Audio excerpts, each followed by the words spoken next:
It's Ken from Skynet. In this video, we're going to continue our discussion of the Cogent DataHub version 11 security model. In particular, we're going to discuss multi-factor authentication, and we're going to practice configuring user accounts to use time-based one-time passwords, or TOTP. Traditionally, authentication has been simple, relying on username and password. DataHub version 11 supports MFA by handling evidence like something I know, for example, a password, something I have, for example, a TOTP code and a mobile authenticator app, something I am, for example, client captured fingerprint or other biometric data from the authenticator app, where I'm connecting from, like a source IP address, and how I'm connecting, like a connection context interface or protocol, for example, TCP or OPC UA. In order to configure TOTP authentication, we assign the user principal to the role require TOTP authentication. And that will allow us to then set a TOTP key. And this will require as well pairing with an authenticator app like Microsoft Authenticator or Google Authenticator.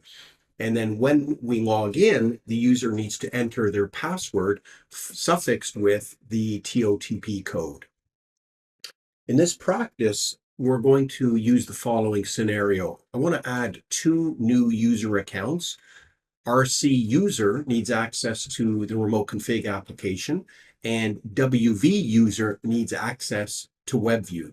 We're going to configure TOTP authentication for each of these user accounts and then configure permissions appropriately. So let's get started.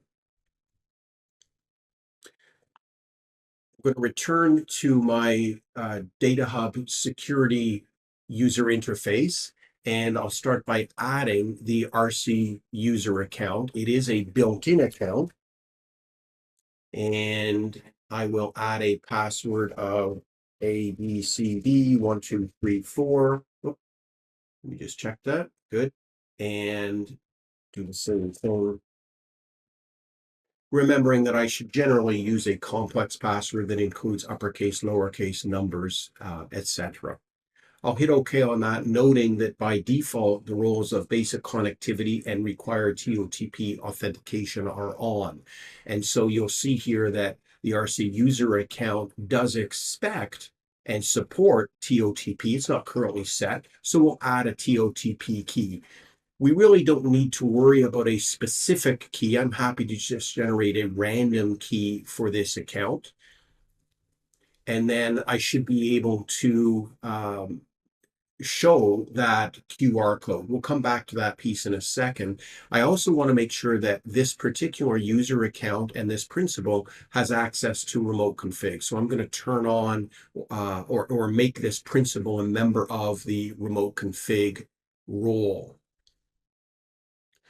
The other thing I'm going to do is recognize that in the Microsoft Authenticator app, which is what I'm going to use in my phone, there is an opportunity to specify here in DataHub what the TOT application name is. So just for illustration, I'm going to change it from Cogent DataHub to just call it My DataHub. And I'm then going to apply those settings. So that has now committed the new RC user account, the TOTP configuration, as well as the change to the setting. And I'm now going to again show that TOTP QR code and prepare that to be used or added, if you will, to my Microsoft Authenticator app. So I've got my Microsoft Authenticator app running on my mobile device, and I'm just going to use the Windows 11 wireless display feature so that I can actually kind of emulate what's happening on my phone. So I'll just drag this over onto here. So essentially that's what I'm seeing on my phone right now. And I want to use the Microsoft Authenticator app to add a new work or school account. And I'm going to scan a QR code.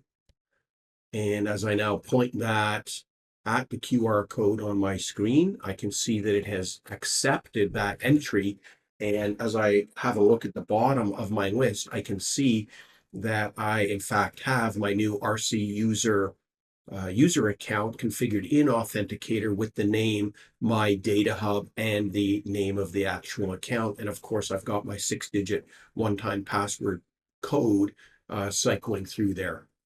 Let me just move that off to my other monitor, and I am now finished with the QR code display in DataHub, and I should be able to now get this working through remote config.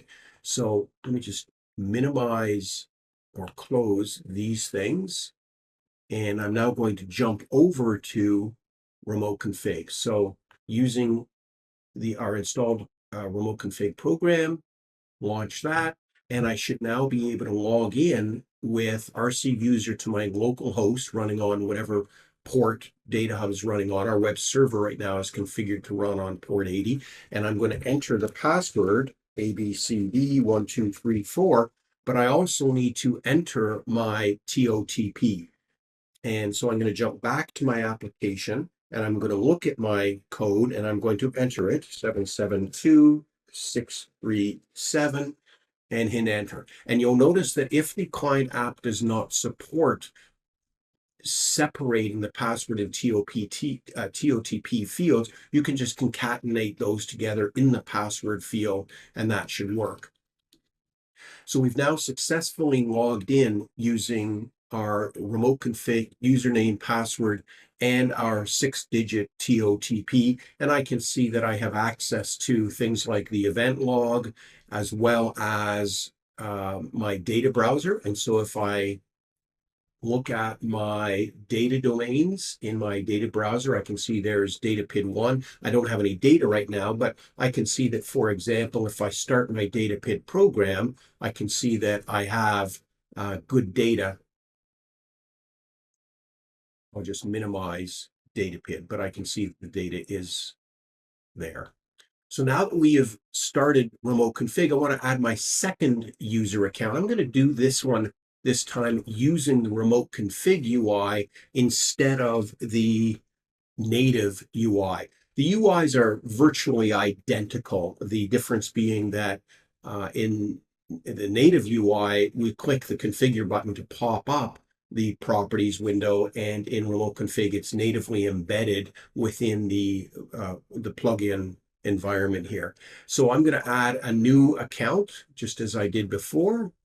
I'm going to add, in this case, WV user, and I'm not going to worry about having a different password. I'm going to use, again, ABCD1234. Again, I'm going to expect a basic connectivity and require TOTP authentication membership. I'm going to add a TOTP key. Again, I'm going to generate a random key. And for the time being, despite wanting this to be a WebView user, I'm not going to yet add the WebView role membership, because I want to illustrate what happens when you don't have the appropriate permissions. So for now, I'm just going to hit apply on that. And I'm again going to configure this account using my Microsoft Authenticator account, Microsoft Authenticator app on my mobile device. So there is the QR code for that.